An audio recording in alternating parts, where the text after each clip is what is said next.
หุ้ยผู้ใดเลยแล้วเพียงกรอหุ้ยผู้ใดเลยเพียงกรอเดี๋ยวหุ้ยผู้ใดกินละ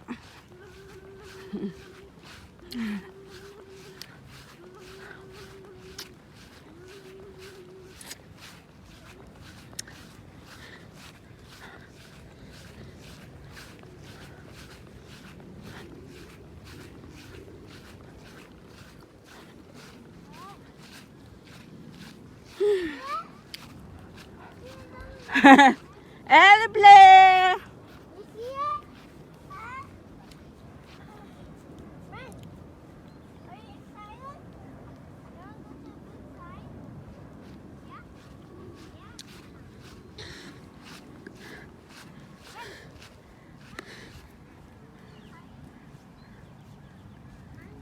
เรื่องนี้เราถ่ายอีสานเราบุยเลย